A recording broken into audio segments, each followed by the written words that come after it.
A continuación se presenta el tema de protección civil de la unidad 4 de nuestra materia Administración de la Salud y Seguridad Ocupacional.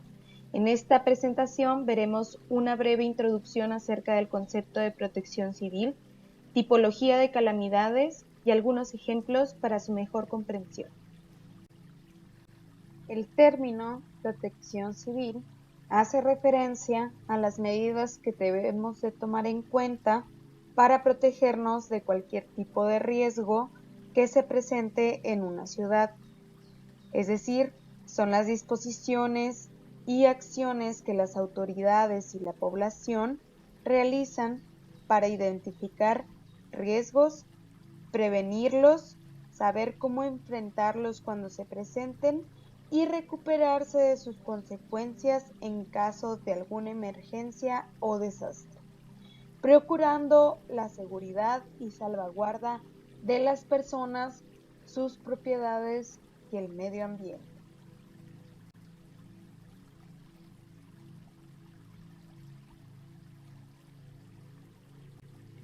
Dentro del marco normativo para la protección civil en México, existe una ley denominada Ley General de Protección Civil, así como leyes de protección civil que se enfocan en todas las entidades federativas.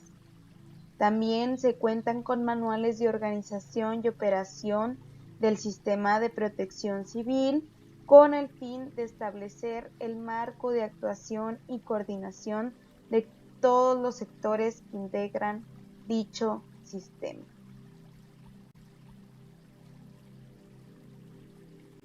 La Ley General de Protección Civil, las leyes de protección civil estatales y la Ley del Sistema Nacional de Protección Civil ordenan que todo inmueble, ya sea público o privado, comunidades habitacionales, escuelas, hospitales, centros comerciales, centros de trabajo, etc., deben tener y operar su programa interno de protección civil para mitigar los riesgos previamente identificados y estar en condiciones de atender la eventualidad de alguna emergencia o desastre.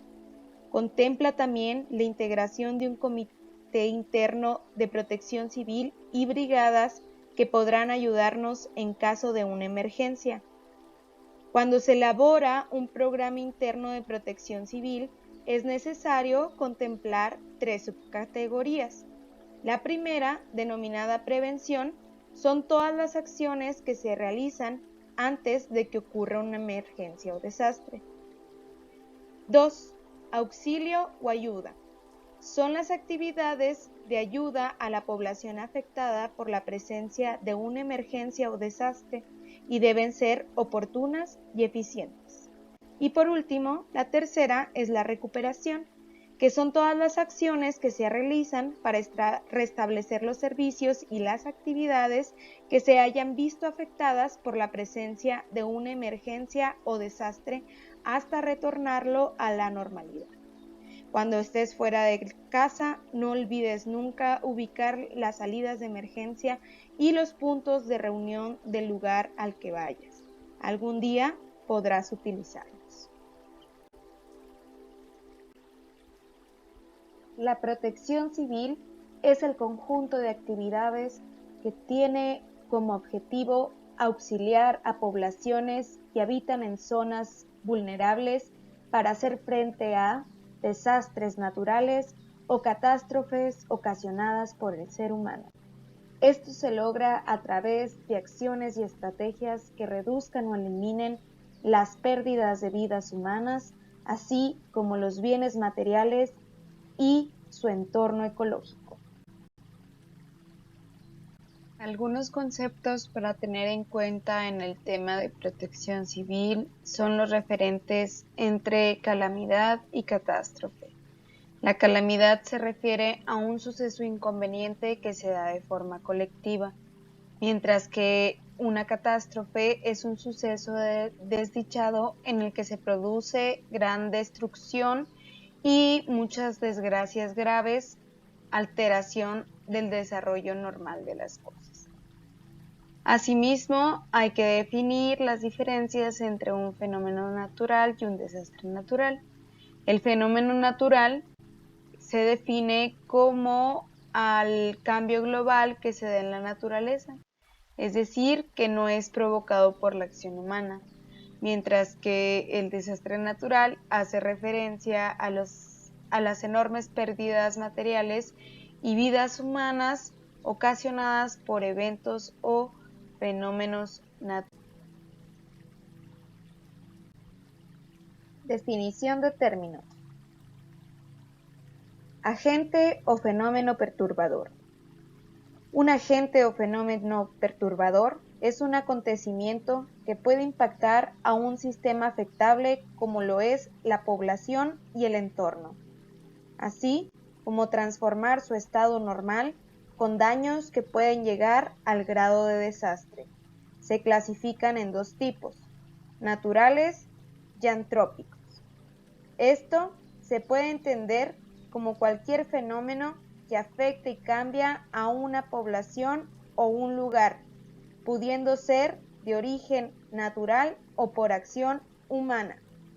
Los fenómenos naturales son aquellos acontecimientos globales en donde no interviene el ser humano, mientras que los fenómenos antrópicos son de origen antropogénico, es decir, que derivan de la actividad humana. Parten de dos cuestiones fundamentales.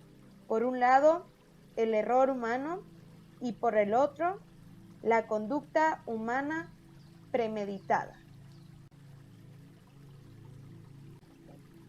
Continuamos con la definición de términos. Tipología de calamidades. Existen distintos tipos. Las naturales abarcan dos: las calamidades geológicas, que se definen como las causadas por acción y movimiento violento de la corteza terrestre.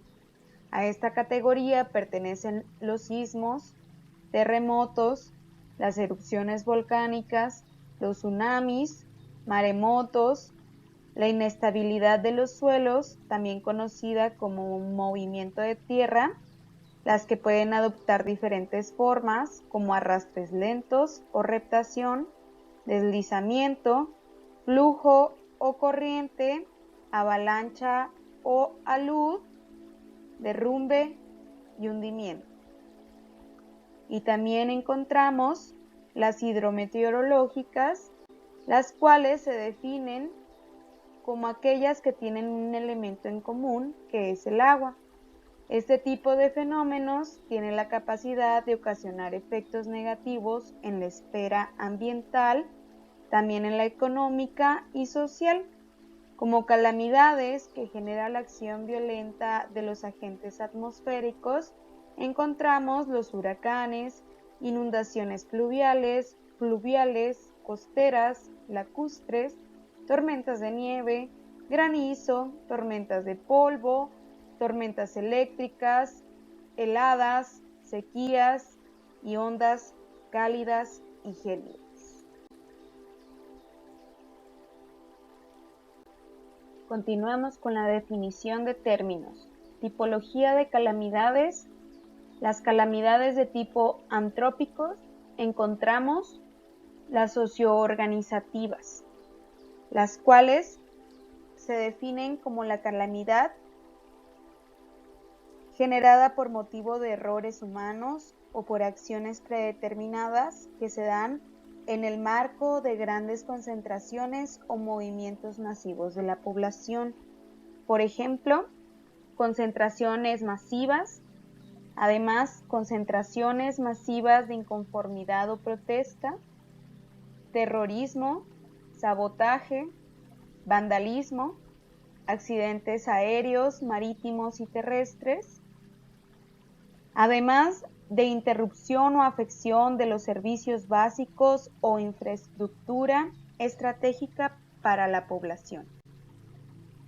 También dentro de los antrópicos encontramos los sanitario-ecológicos, los cuales se definen como la calamidad que se genera por acción patógena de agentes biológicos que atacan a la población, a los animales y a las cosechas, causando la muerte o la alteración de la salud.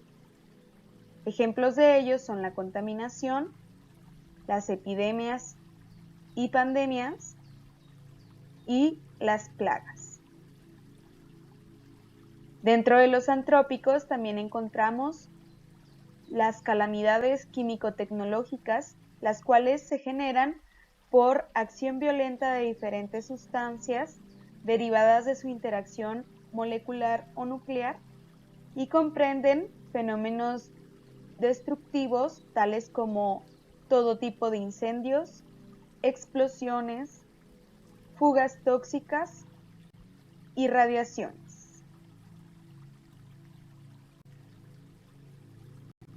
Y vale resaltar que los agentes o fenómenos perturbadores provocan gran cantidad de accidentes, pero pocos producen desastres.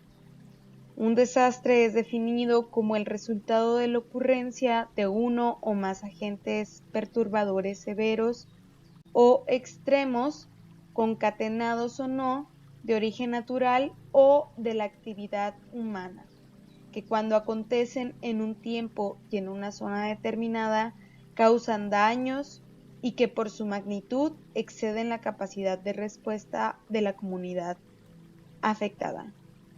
Por ejemplo, el sismo de 1985 o también como el Chernobyl juarense, entre otros. A continuación se muestra un ejemplo de calamidad natural geológica que ocurrió en Ciudad Juárez. El pasado 26 de marzo del año en curso, aproximadamente a las 9:16 de la mañana, los habitantes de Ciudad Juárez fueron sorprendidos por un brusco movimiento producto de un sismo de magnitud de 0.5 grados en la escala de Richter, el cual tuvo un epicentro en Meanton, Texas, Estados Unidos. La Coordinación Nacional de Protección Civil fue la primera en informar sobre lo ocurrido al norte del país. Este movimiento causó gran revuelo entre la población de la ciudad fronteriza y hasta se llegó a creer que el epicentro había ocurrido en México, pero tanto autoridades norteamericanas como nacionales negaron esta situación y lo ubicaron en la ciudad de Texas. A partir del acontecimiento anterior, la Cruz Roja Mexicana ha emitido varias recomendaciones para sobrevivir a este tipo de fenómenos. En primer lugar, pidió hacer un plan en el hogar. Se debe de escoger un lugar seguro del inmueble e identificar escritorios o mesas resistentes para protegerse en caso de que no sea posible desalojar ese espacio, y estos deben de estar lejos de las ventanas, vidrios y objetos sueltos. Además, es recomendable ensayar al menos 2 veces al año la ruta para llegar al sitio, sobre todo si en la casa hay menores de edad. Además, las autoridades también aconsejan asegurar los objetos que podrían caer durante un temblor, como lo son los televisores, estantes, vitrinas, calentadores de agua, armarios de cocina, entre otros. También es importante tener un equipo de suministro para desastres naturales. Este debe de incluir un botiquín de primeros auxilios y medicamentos especiales, comida enlatada, abrelatas y por lo menos 3 galones de agua purificada por cada persona que resida en la vivienda, un radio con pilas, linterna, ropa de protección impermeable, ropa de cama y saco de dormir. Esas son algunas de las principales recomendaciones ante fenómenos de catástrofes geológicos.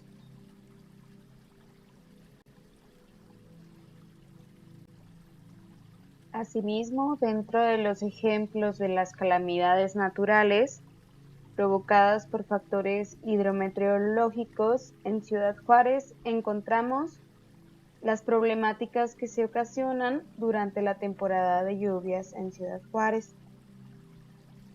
Esta temporada causa diversidad de problemáticas en los habitantes de la ciudad debido a la falta de un drenaje pluvial y a la escasez de infraestructura existente.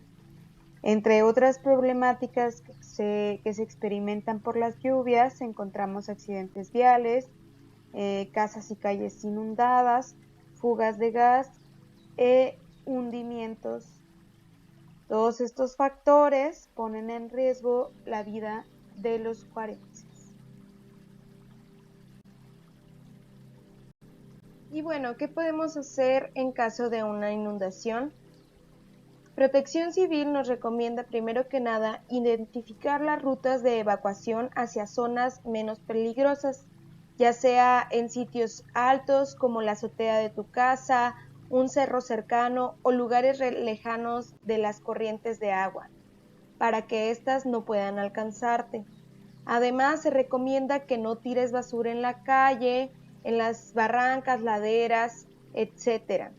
Y además, las hojas de los árboles, la basura de las tiendas, la grasa de los puestos, etc., la comida ambulante, cuando sus desechos son tirados de forma inadecuada, pueden tapar las alcantarillas y coladeras. Si notas que las coladeras están tapadas o tienen residuos de comida o grasa, repórtalo a las autoridades. Además, limpia con regularidad la azotea y las coladeras de desagüe de tu vivienda, y también impermeabiliza el techo en la temporada de lluvias. Así evitarás que cuando éstas lleguen haya fugas en tu techo y pueda causar daños a tu casa. También infórmate y así sabrás cómo actuar en una inundación. Sigue las indicaciones de las autoridades y prepárate para una posible evacuación. Y si tu casa está en zonas de posibles inundaciones o si se ha inundado en otras ocasiones, coloca tablas de madera, láminas de plástico o costales de arena en la puerta si consideras que el agua puede entrar. Además, no dejes sustancias tóxicas en lugares bajos, pues al mezclarse con el agua pueden producir nubes contaminantes y provocar daños adicionales. También coloca los muebles encima de tabiques o bases para que no se mojen y resguarda tus documentos más importantes en bolsas de plástico para evitar que se mojen. Estas son algunas de las recomendaciones. A continuación se muestra un ejemplo de una calamidad antrópica de un fenómeno socioorganizativo en Ciudad Juárez. El siguiente ejemplo es el caso del coche bomba que el día 16 de julio del 2010 en Ciudad Juárez hubo un ataque con explosivos que sufrieron policías federales. En este acto criminal hubo 4 muertes, de las cuales 2 fueron policías federales, un policía municipal y un miembro del equipo de rescate, además de 12 agentes federales heridos y un reportero del Canal 5 local que también sufrió lesiones. A continuación se muestra un video acerca de la noticia de este caso, que es una calamidad socioorganizativa que sufrió la ciudad hace aproximadamente 10 años atrás. Efectivamente, todo apunta a que esta modalidad de atentado nunca antes visto en el país y perpetrado contra agentes de la policía se trate de una narcovenganza. Aquí la información. Estas imágenes son inéditas en México. Una detonación estremeció el centro de Juárez, iluminando la noche. Un ataque a 2 patrullas con explosivos dejó un saldo de 4 personas muertas. Al menos 9 personas más están heridas. El estruendo ocurrió tras la embestida de un auto que quedó reducido a chatarra contra 2 camionetas de policías federales en un semáforo. Rescatistas y bomberos sofocaron las llamas. El movimiento de un sobreviviente se aprecia entre los restos retorcidos y quemados que quedaron sobre el pavimento. Reportes de inteligencia señalan que el atentado fue una venganza por la captura de Jesús Acosta, alias el 35, líder de la organización criminal La Línea. En este narcomensaje, que después fue ocultado, La Línea, brazo armado del Cártel de Juárez, se adjudicó la sanguinaria agresión. La PGR investiga si el auto transportaba granadas con algún pasajero a bordo. También descubrieron un celular en la escena con el que pudo haber sido activado el explosivo. El titular negó que se trate de un acto terrorista. No tenemos ninguna evidencia en el país de narcoterrorismo. Según el funcionario, en Juárez se estableció el cártel de los Carrillo Fuentes, encabezado por el Señor de los Cielos. Esto provocó la proliferación de pandillas. En muchas de estas pandillas, la muerte está considerada no nada más como permitida, sino que a veces está considerada como necesaria para poder escalar. Después de este atentado, los policías de Chihuahua tienen autorización de llevarse sus chalecos antibalas, así como sus armas, a sus casas. Según las autoridades, Jesús Acosta, alias el 35, era el responsable de coordinar y operar secuestros y extorsiones, retenes y tráfico de droga en Juárez, así como de perpetrar al menos 25 ejecuciones entre narcotraficantes rivales y policías. Él se encuentra rindiendo su declaración. Según el alcalde de Juárez, se trató de una trampa de sicarios a la Policía Federal y este tipo de atentados podrían repetirse.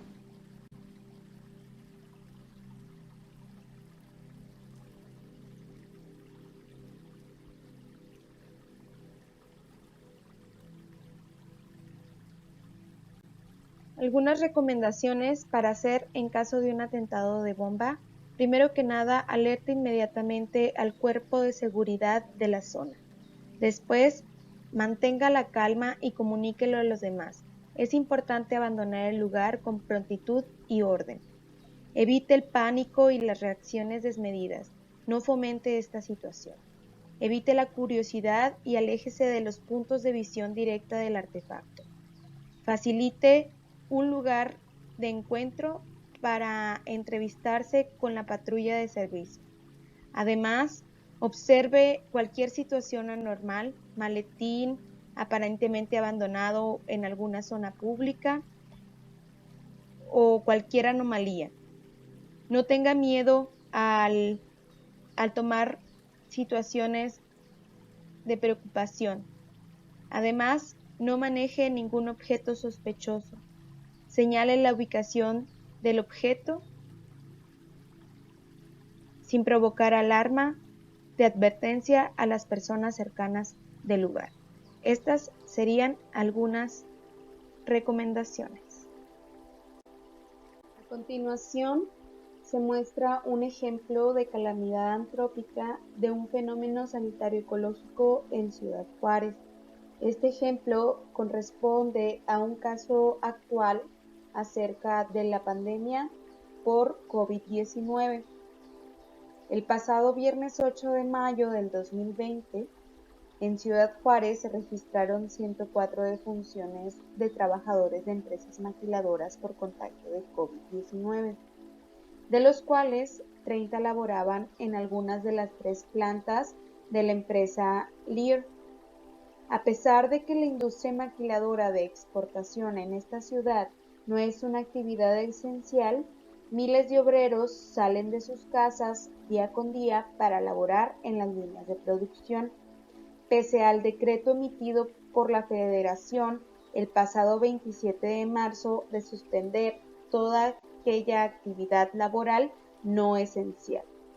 Sin embargo, estas empresas siguen laborando y las autoridades de los 3 niveles de gobierno no han tomado acciones contundentes, lo que ha ocasionado que operadores y empleados de distintas plantas maquiladoras realicen actos de protesta dentro de las instalaciones. A continuación, se muestra un video del pasado 23 de abril, donde se observa dicha problemática.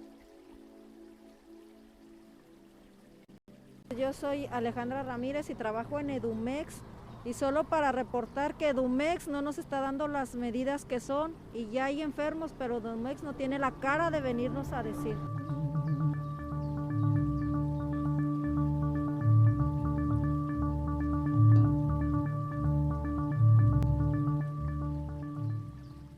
Bueno, ante esta contingencia yo he llamado a Ciudad Juárez el tren de la muerte. El tren de la muerte porque ninguna empresa ha suspendido labores de acuerdo al decreto de emergencia sanitaria. Me llamo Judith Covarrubias Gallardo, trabajo aquí en Electrocomponentes y estamos pasando una situación muy grave. Nos quieren mandar con el 50% a la casa y eso no nos merecemos, queremos el 100%. Y a mucha gente los hicieron firmar en los camiones con el 50% y los mandaron a sus casas. ¿Por qué? Pues para no llegar e infectar a nuestros familiares, porque mucha gente hay aquí hipertensos y pues son los que corren más peligro. Y pues también tenemos miedo de llegar e infectar a nuestras familias, a nuestros hijos, porque pues no hay medios de higiene.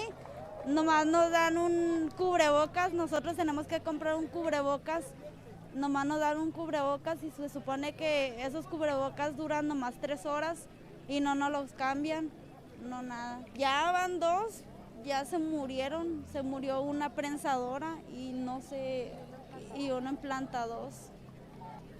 O sea, y a mí no se me hace justo que nos vayamos nada más nosotros con el 50% y administrativo se vaya con 100% de su sueldo. Pues el tiempo que sea necesario, porque supuestamente esta empresa cerró desde el 30 de marzo y nosotros seguimos trabajando. Todos los días hay muertos. Las cifras, a mí personalmente, que me llega la información directa de los obreros, porque tengo 5 años como activista de los derechos humanos y laborales de los trabajadores. Las cuentas de López-Gatell no me dan. A mí me dan 16 muertos en Lir, Río Bravo. A mí me dan 3 muertos en Rigal. A mí me dan 5 muertos en Sincreón. A mí me da 1 muerto en Inventec. A mí me dan 2 muertos en Comscope. A mí no me da el número de 2 muertos en Toro Company. A mí el número de muertos que ellos tienen reflejados no me dan. Quieren hablar porque me acaba de decir ella que la sentenciaron. ¿Qué significa eso? Que están amedrentando a los empleados por alzar la voz, por un derecho como empleados que tenemos, porque es un derecho para nosotros. Es un decreto. Queremos irnos con nuestra familia a resguardarnos. Yo no estoy peleando, yo no quiero más, yo no quiero bonos. Yo solo quiero lo que me corresponde y irme con mi bebé. De nada sirve tener a mi bebé en casa, protegida, cuando yo aquí me estoy exponiendo y estoy exponiendo la vida de otras personas. Porque si no nos vamos a casa, esto va a seguir y se va a propagar y se va a propagar y va a llegar el día en que ninguno de nosotros tenga salud. ¿Qué va a hacer la empresa sin nosotros? ¿Quiere vernos a todos enfermos? No es justo, no es justo y aquí estamos luchando por lo que nos corresponde. ¿Y por qué crees que hay tanta cobardía? ¿Por qué crees que hay tanta cobardía de tus compañeros? Pero no tiene que ser así, licenciada. No somos ignorantes. No somos ignorantes. Yo sé lo que merezco como empleada. Yo sé mis derechos. Y creo que los que estamos aquí, yo peleo por ellos y ellos pelean por mí. Y aquí vamos a estar. Aquí vamos a estar firmes hasta que nos manden a nuestra casa con nuestro respectivo. ¿Por un día? No. Yo quiero que hasta que termine la cuarentena, así sean 15, 20 días, el tiempo que sea necesario por contingencia sanitaria, tengo que estar en mi casa resguardándome con mis hijos. Vamos a tener cientos de muertes, sino que miles de muertes. Yo creo que las empresas que menos trabajadores tienen por planta tienen 400 trabajadores por turno. Pero tenemos plantas que tienen 5,000 trabajadores por turno, como Foxconn de Las Torres, como Foxconn Santa Teresa, como Foxconn Boulevard Oscar Flores. Y ahí yo pienso que el resultado de estos actos criminales por omisión, porque se cometen por acción y por omisión, de omitir cumplir el decreto de emergencia sanitaria, va a resultar con la muerte de muchos pobres. Creo que no les preocupa mucho porque la siguiente generación ya está lista para seguir sirviéndoles y de la misma forma.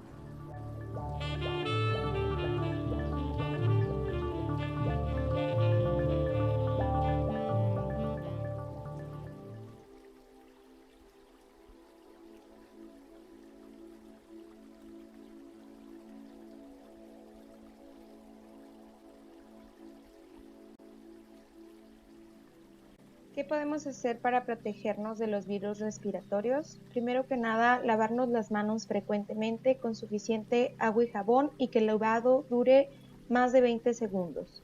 Evite tocarse los ojos, la nariz y la boca debido a que las manos facilitan su transmisión. Al toser o estornudar, cubra la boca y la nariz con su codo flexionado. Utilice pañuelos desechables para eliminar secreciones nasales y tírelos tras su uso. Y si presenta síntomas respiratorios, evite el contacto con las personas. Además, evite automedicarse y consulte o asista al centro o unidad médica más cercana. Un ejemplo de calamidad antrópica causada por calamidades químico-tecnológicos en Ciudad Juárez podría ser el caso llamado México Radioactivo, el Chernobyl juarense, el cual fue un accidente de cobalto 60 que sucedió en Ciudad Juárez y es uno de los peores desastres radioactivos en México. Este hecho se causó por la dispersión no intencional de 450 curios de cobalto 60 en 1983, provenientes de una unidad de radioterapia que fue extraída de una empresa médica privada en esta ciudad. El material radioactivo terminó en un depósito de chatarra, donde fue fundido con otros metales y produjo cerca de 6,000 toneladas de varilla contaminada, que se repartieron aproximadamente en 15 estados de México y otras ciudades de Estados Unidos. Se estima que aproximadamente 4,000 personas fueron expuestas a la radiación como consecuencia de este accidente. Y a continuación se muestra un video que narra dicho suceso. El nombre Yonke Phoenix puede no sonarte familiar. Sin embargo, este lugar vivió el que es posiblemente el peor desastre nuclear que ha visto América. En 1977, el Centro Médico de Especialidades de Ciudad Juárez adquirió una unidad de teleterapia, impulsada por cobalto 60. Este material, empleado para combatir tumores malignos, puede representar un riesgo enorme para la salud de ser mal manejado. Sus rayos gamma pueden atravesar paredes y provocar esterilidad, vómito, sangrado, coma o cáncer.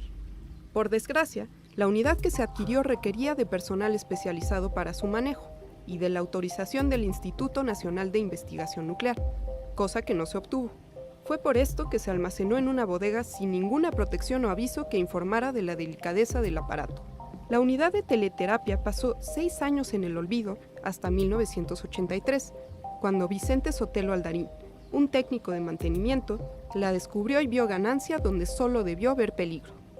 Su plan, desarmar la unidad y venderla en el yunque, perforando la máquina en el proceso. Fue así como el cobalto 60 se liberó y fue regado de camino a Yonke Phoenix, donde la unidad se vendió como chatarra y posteriormente se fundió para hacer varilla corrugada, utilizada para la construcción. Por 2 meses, esta varilla fue vendida y distribuida por distintas partes de la República, hasta que en 1984, uno de los envíos activó los detectores de radiación nuclear localizados en Los Álamos, Nuevo México, en Estados Unidos. La fabricación y distribución de todas las empresas ligadas a Yonke Phoenix fue detenido, pero la dispersión del material radiactivo ya había tenido lugar en más de 15 estados de la República. Se tiene información oficial de 814 edificios total o parcialmente demolidos y 10 casos de personas entre los 5 y 64 años con afectaciones por radiactividad como pigmentación en la planta de los pies, disminución en la concentración de leucocitos en la sangre, azospermia e hipercromía en las uñas de manos y pies. De estos análisis se concluyó que, si bien había afectaciones por la radiación, los casos debían ser observados y reevaluados en un futuro. Sin embargo, no se ha encontrado información acerca de los efectos a largo plazo. Al día de hoy, ¿a cuántas personas habrá afectado este descuido?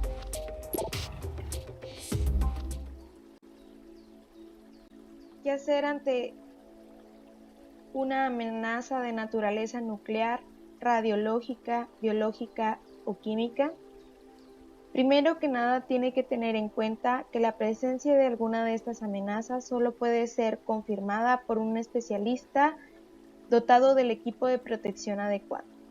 Lo primero que debe de hacer es avisar al cuerpo de seguridad de la zona. Si observa una nube o columna de humo o polvos sospechosos de contener sustancias radiológicas o químicas, siga las siguientes recomendaciones. Aléjese del lugar. Expóngase el menor tiempo posible a la nube. Cubra la nariz y la boca para evitar respirar el aire contaminado. Use ropa que cubra la piel lo más posible. Si el suceso ha ocurrido fuera de su edificio, cierre puertas y ventanas y agrúpese de forma ordenada. Mantenga la radio o televisión sincronizadas para recibir instrucciones. Estas serían algunas de las recomendaciones básicas para poder actuar ante alguna amenaza de este tipo. Y bueno, hasta aquí sabemos que, como podemos ver, nuestro país nos obliga a ser cuidadosos y considerar acciones de preparación para reducir los riesgos que comúnmente acechan a la ciudad y a la población.